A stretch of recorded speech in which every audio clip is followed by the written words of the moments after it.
ilusión de los hombres y en la conciencia que de ella tienen. ¿Qué es lo fundamental para Freire? Es que los seres humanos son seres abiertos, que pueden ser cualquier cosa. Pueden ser autómatas, como lo plantean los liberales, pero también pueden ser no autómatas, y por tanto pueden ser sujetos de transformación, porque son sujetos abiertos e inconclusos. Y lo que define la condición de ser humano precisamente es eso, su carácter abierto, su vocación a poder ser. Entonces, cuando nosotros vamos a rebatir las concepciones del neoliberalismo, lo primero que tenemos que hacer es rebatir su fundamento antropológico, porque si nosotros asumimos una concepción del ser humano como un ser humano inacabado, es totalmente inviable sostener a largo plazo que la educación sí puede transformar a los seres humanos y que podemos construir otro tipo de sociedad. Lo que tenemos que defender es una concepción del ser humano abierta, en posibilidades de ser, ¿sí? Y el sistema educativo puede potenciar a distintos seres humanos con distintas perspectivas. Entonces, cuando hablamos de esta concepción, tenemos al mismo tiempo otra concepción del ser humano que va a fundamentar otra concepción de educación.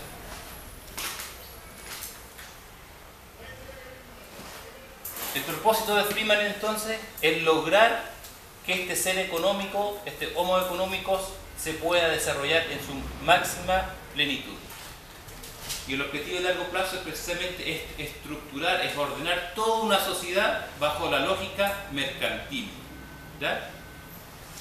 Para él no existiría una sociedad en donde hay vínculos sociales de cooperación y solidaridad. Lo que hay son precisamente relaciones mercantiles entre los seres humanos. Eso es lo que existe. De hecho, él niega la existencia de la sociedad. Lo que hay son átomos, personas que se vinculan por relaciones mercantiles porque están buscando sus propios intereses. Y como buscan sus propios intereses, llevan a cabo relaciones de intercambio con otras personas. Nada más que eso. Su objetivo es eso. Su objetivo es lograr la conformación de esa sociedad con esas características. ¿Sí? Su propósito, por tanto, es lograr un diseño arquitectónico, una sociedad que permita el libre despliegue del hombre como ser económico, exclusivamente racional. Y bajo su perspectiva, cuando él escribe sus textos en los 60, precisamente lo que ocurre en el mundo, y particularmente en Estados Unidos, es la generación de una sociedad que está a contrapelo de su ideario. Son sociedades que se están estructurando y que niegan la capacidad del despliegue del ser humano como hombre económico. Por tanto, lo que hay que hacer es criticar a esa sociedad y a partir de ahí le va a dar una propuesta distinta. Entonces, bajo ese fundamento, lo que él va a hacer ahora es precisamente criticar la educación pública, que es lo que vamos a ver a continuación. No puedo avanzar en mi proyecto si precisamente no avanzo antes de desmontar lo que actualmente existe, que es la educación pública. ¿Sí? ¿Comentarios?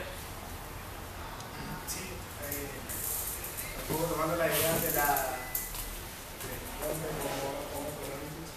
También esta idea de Freire viene de considerar algo que no como una olla, quizás se vincula al aprendizaje. Que de ahí que también sea un agente de cambio, no un rol que pueda llenarse o seguir acaparando información de los demás, sino que el mismo va manejando y quizás por eso vincula un poco más la transformación. Y en cuanto yo creo un nivel más macro, hablando sobre la emoción,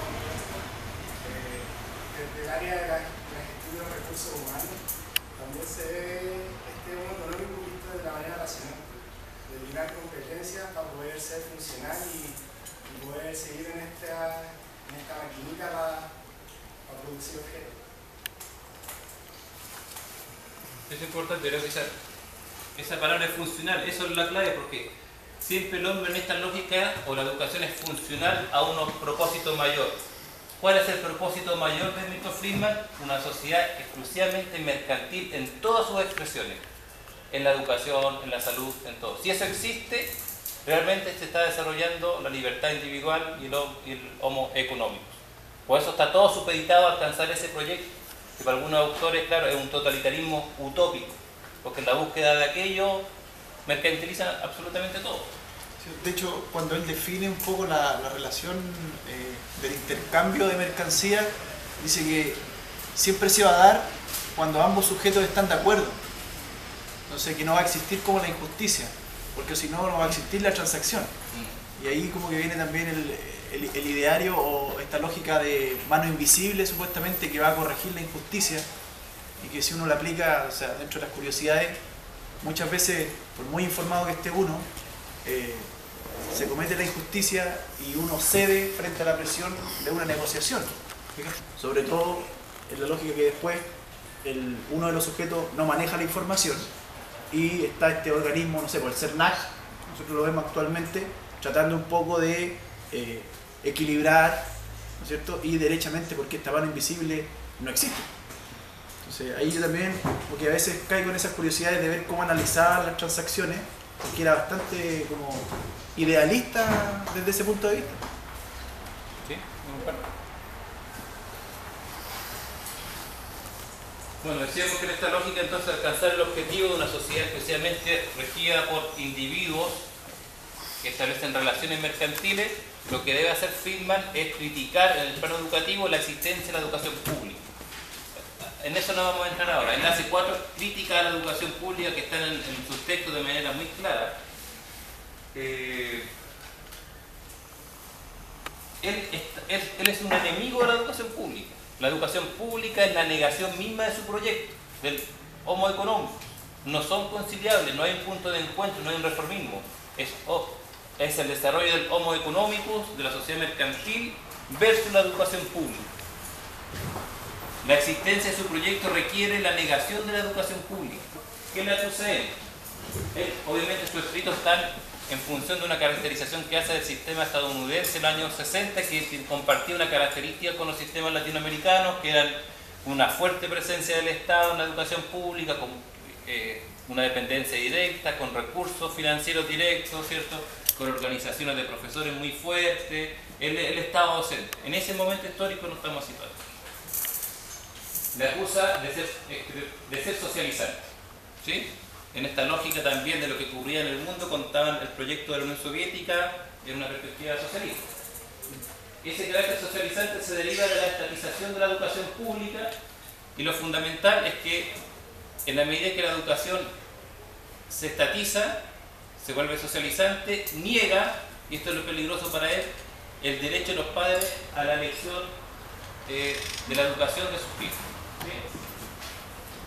¿Sí? Voy a leer un párrafo pequeño. De hecho, él hace un argumento muy...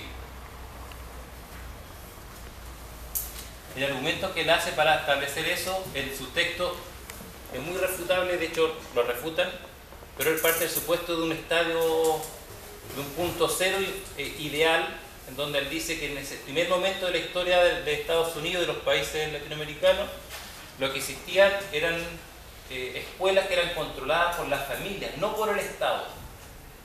¿Sí? Las familias las que controlaban, se organizaban y creaban una propia escuela y cuidaban esa escuela.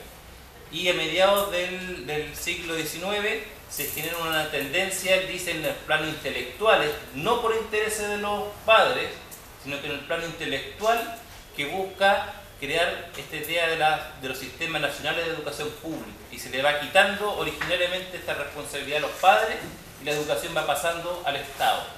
¿Sí? Hace como recorrido para fundamentar esta idea. La instrucción pública, dice él, sufre de una enfermedad, y esa enfermedad es precisamente el Estado no debe imponer límites a la elección de los padres.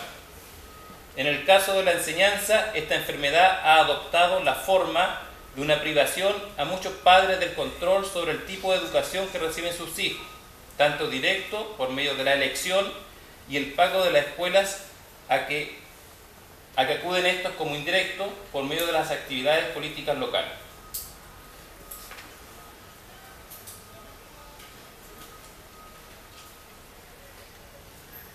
Y a propósito de lo anterior, después agrega: en la década de 1840 se inició una campaña para reemplazar el sistema dispar, y en su mayor parte privado, por otro denominado de escuelas gratuitas, es decir, centros en que los padres y otros pagaban los gastos indirectamente a través de impuestos en vez de hacerlo por cuotas.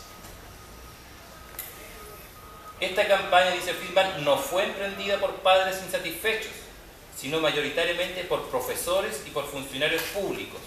Miren el argumento que da. ¿Por qué los profesores y los funcionarios públicos crearon esta idea de educación pública, estatal, que estaría bajo su lógica a contrapelo de los intereses de los padres, porque los padres no fue su objetivo, sino que los profesores y los funcionarios públicos. Y él responde por lo siguiente, fundamentalmente relacionándose a los profesores. Si el pagador inmediato era el Estado, en vez de los padres, se esperaban disfrutar de mayor seguridad en el empleo y en el pago de sus salarios, así como de un mayor nivel de control. Es el único argumento que da, que parece irrisorio, o sea que los profesores habríamos, en este caso en Estados Unidos, fundamentado la creación de un sistema gratuito bajo la lógica que en la medida que es gratuito y es pagado por el Estado, los profesores vamos a tener un salario asegurado, empleo asegurado, y nosotros vamos a tener un control de la educación y no los padres, ¿cierto? Los soviets de la educación. Los clases.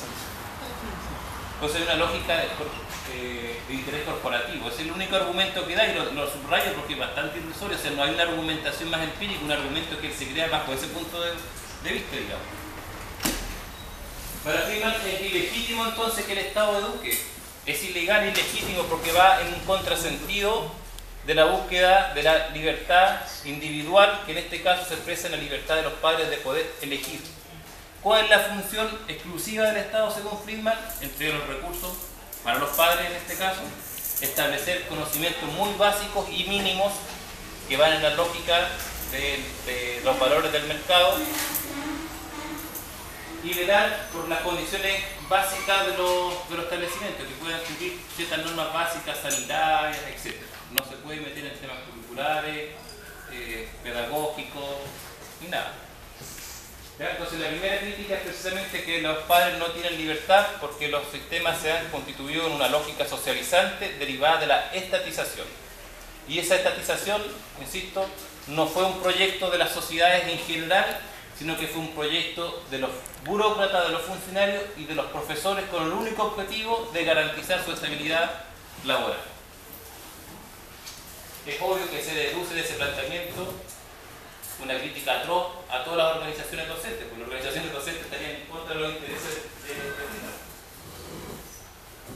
La segunda crítica, precisamente, que una vez que la educación se torna socializante, esa educación al mismo tiempo se va a transformar en una educación burocrática e ineficiente, ¿sí? La educación que es estatal y la educación que es pública siempre va a tener una menor calidad que la educación que va a estar controlada por los padres. Mientras que aumentan los empleos, es decir, más profesores trabajando, más inspectores en la escuela, ¿cierto? Que aumenta el costo por alumno, va a bajar la calidad de la educación. Porque lo que le interesa a los funcionarios o a aquellos que trabajamos en educación no le interesa la calidad de los aprendizajes de los estudiantes, lo que le interesa es su estabilidad en el trabajo. Es una lógica que repite permanentemente usted. ¿Cómo lograr la eficiencia? Dice Friedman bajo esta lógica, comillas, si el consumidor, entiéndase, el padre, tiene la libertad para elegir, una empresa puede crecer solamente si produce algo que éste prefiera debido a su calidad o precio. ¿Cómo podemos interpretar eso? Ofrezco la palabra.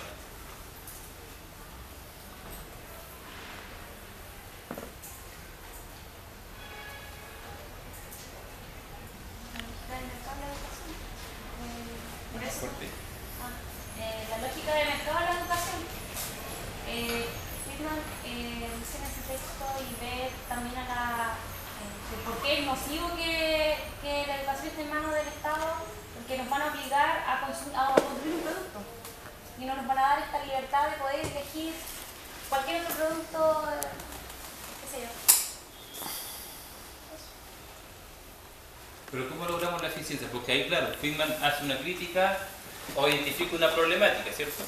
La problemática es que no hay calidad y que nunca va a existir calidad en un sistema público porque es socializante y es burócrata. Y ellos se mueven por intereses corporativos. Solamente esos intereses, no tienen un interés público de totalidad, ¿cierto? Y frente a esa problemática él también perfila una respuesta inmediata, que es la respuesta, ¿cómo logramos la eficiencia? Bueno, lo que plantea él es lograr la eficiencia mediante una competencia. O sea, si yo tengo un producto y vendo, no sé, lavadoras, veo que la empresa al frente también se puso a vender lavadoras, yo creo que mis lavadoras son mejores que la otra persona, entonces empiezo a hacer ofertas, a arreglar lavadoras, a vender otros productos aparte con la lavadora, entonces empiezo a aumentar mi empresa y mi oferta para que el consumidor venga acá y no al frente. Él plantea más o menos como lo mismo en el caso de la educación, o sea, hacer competir a las escuelas para que el apoderado o alumno vaya a la que más, a la mejor oferta en el fondo. O sea, es algo súper mercantilista lo que plantea y súper complejo porque, por ejemplo, yo estoy estudiando pedagogía y a mí me pasa esto en evaluación. Yo tengo un ramo en donde me hacen leer esto. Entonces, y tengo que aprender sobre lo que él dice, lo que él plantea y aceptamos, o sea, nos enseñan los postulados como algo cierto, o sea, como que nosotros tenemos que trabajar para generar una buena calidad para que los alumnos quieran integrarse al colegio en donde nosotros vayamos a estar. O sea, no hay como una crítica mayor a lo que se plantea y es súper complejo porque somos en una generación de 60 alumnos, 60 profesores. ¿Cuánto darán la crítica? 60 futuros profesores, ¿cuánto darán la crítica de que eso no corresponde? Entonces, que se acepte este postulado como una regla o algo cierto para futuros profesores es algo que está haciendo que se reproduzca algo que en realidad no es cierto o en realidad son falacias. Gracias, compañera. Quería complementar en realidad que entonces plantea que la eficiencia se va a lograr solamente haciendo que estas empresas que no están haciendo la escuela compitan, como para complementar lo que se nos contó. No solamente que los padres visualicen así la escuela, sino que al parecer la competencia es lo que va a ser el argumento clave para que algo sea de calidad y por tanto de ahí la necesidad a que no sea estatal, de que no sea igual para todos, que no sea para. Eso. Sí, eso es lo que ustedes dicen. Efectivamente, la eficiencia se logra con competencia. El punto es que la competencia es cómo tú en la práctica la materializas dándole la libertad de elección a la familia, a los padres. En la medida que ellos pueden elegir, optan por determinadas escuelas.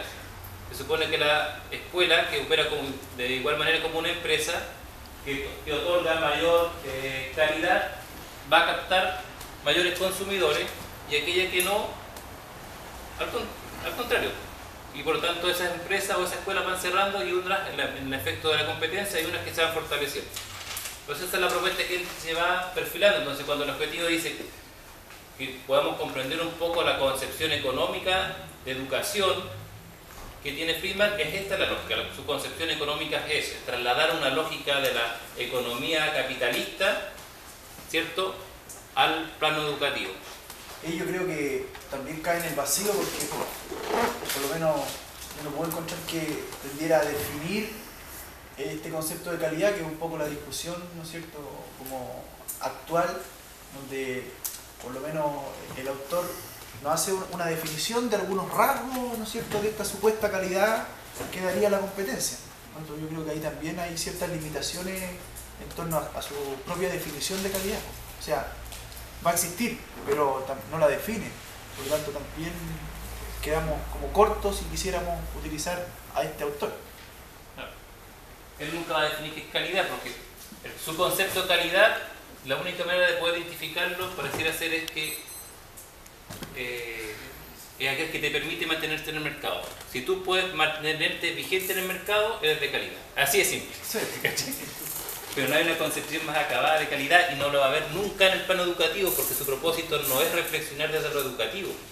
De hecho, Vergara dice que acá no hay una concepción educativa, lo que hay es una política educativa, es decir, un conjunto de propuestas que orienten el accionar y el ordenamiento real de la educación en un país. Pero una concepción educativa no hay. Yo lo que quería comentar es que en realidad, claro, él hace esta crítica a la educación pública, pero esta crítica o esta visión se ve hoy en día en nuestra educación pública. De hecho, nuestra educación pública también funciona bajo la lógica de una empresa, que en este caso también funciona bajo los mismos códigos, manteniendo, digamos, cierta ética, entre comillas, o tratando de mantener un poco el perfil, comillas, de lo público, pero en realidad es lo mismo. O sea, igual las escuelas tienen que estar como compitiendo entre las mismas de la Cornwall, por ejemplo, para poder mantenerse bajo como las mismas lógicas de mercado. O sea, es lo que tú hablabas hace un rato, o sea, esto ya traspasa el tema público-privado, esto ya se ve en los ámbitos, digamos, de la vida cotidiana, desde la educación hasta lo que se llama público, ya tiene mucho de esto. Sí, precisamente porque es el ideólogo de todo nuestro sistema de Friedman.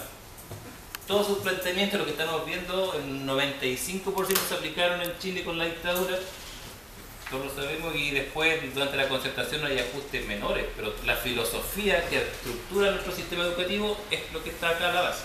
Sí, de hecho, hay una entrevista que le ha ido a ver unos fragmentos, ustedes la pueden buscar en internet, dura 40 minutos, no la vamos a ver todo acá, pero es increíble cómo en los 80, cuando él está caracterizando y hace una crítica al sistema educativo yanqui, uno dice la misma crítica que ahora están haciendo las escuelas en Chile, la misma, exactamente la misma.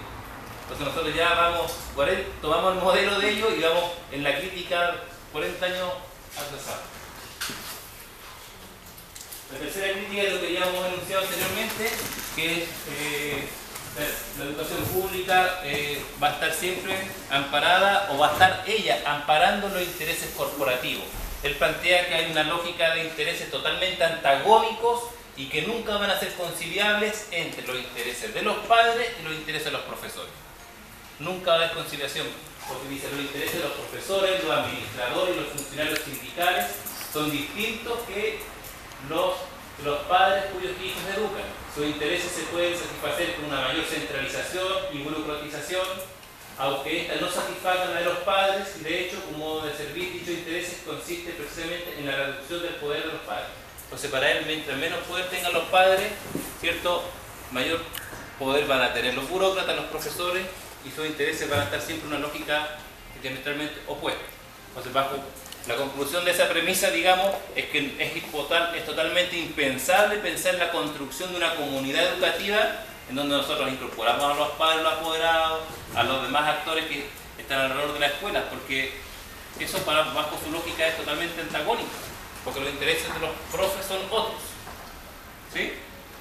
Es cerrar la puerta a la lógica de una comunidad educativa mucho más horizontal, mucho más comunitaria.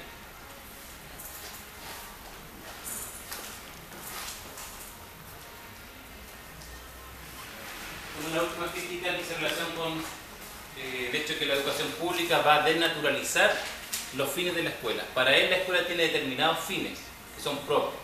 Dice, ¿a quién se le exigiría a la escuela pública fomentar la movilidad? Eso no es propio de una escuela. Imagínense, la escuela no puede fomentar la movilidad y se afirman. Eso es antinatural. A la escuela se le está pidiendo la integración racial, que es el problema propio de Estados Unidos. Lo estamos viendo ahora con lo que pasó con y otros objetivos que están lejos de su labor fundamental. ¿Sí? Objetivos que nosotros los podemos ahora incluso discutir y los problematizamos en nuestra escuela, cómo la escuela favorece un poco la movilidad de nuestros estudiantes, cómo la escuela fomenta la integración cultural, etcétera. Para ellos esos no son los objetivos de una escuela, no se los puede proponer en la escuela. ¿Y quién se los propone de manera errada? En la escuela pública.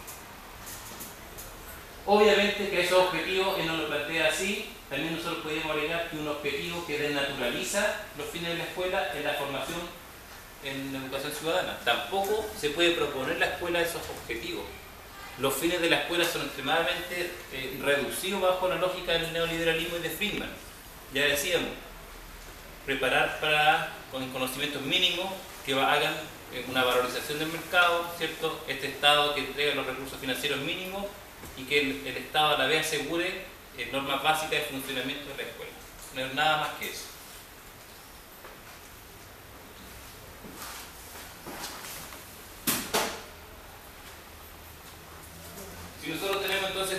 porque queremos construir una sociedad totalmente mercantilizada en donde se desarrolle en plenitud el homo economicus. Ese es nuestro objetivo. Primera tarea es criticar la educación pública. La pregunta que nos podemos plantear es cómo contribuir desde la educación al desarrollo de una sociedad de mercado y al libre despliegue del hombre económico. Porque la educación bajo esta lógica de racionalidad instrumental debe estar sujeta a esos fines. ¿Cómo la educación contribuye a esos objetivos, a su proyecto de sociedad neoliberal? La tesis que plantea Friedman es precisamente rescatando la educación, liberarla del Estado, desnacionalizarla y devolverla a lo que él denomina un Estado primario, ¿cierto?, en donde juegan un rol fundamental los sectores privados y los padres, en donde en definitiva todo recaiga en la lógica del hombre en tanto ser humano individual, no colectivo. ¿Sí? Ese es su proyecto entonces. Vamos a contribuir desde la educación precisamente desmontando la educación pública, desnacionalizándola y creando un sistema privado.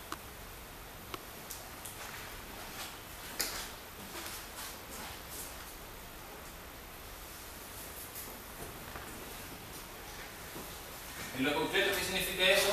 Por eso que se habla que esto es más que una concepción educativa, insisto, es una política educativa. Significa que hay que garantizar o generar las condiciones institucionales para la elección de los padres en relación a la educación. Textual dice Friedman, un modo sencillo y eficaz de garantizar a los padres una mayor libertad de elección es precisamente entregándole los vales, lo que nosotros conocemos como los vouchers o las subvenciones. ¿Sí? Esa es la propuesta de él. En su propuesta originaria los vales se le entregaban a los padres, era un cheque, o sea, las familias, bajo su lógica, en Estados Unidos iban a una especie de un banco y en ese banco retiraban un documento y con ese documento ellos podían ir a canjearlo a cualquier escuela y lo presentaban. Acá no funciona así, nosotros sabemos. Hay una subvención que se entrega directamente a los estudiantes. Pero la versión originaria de él era esa.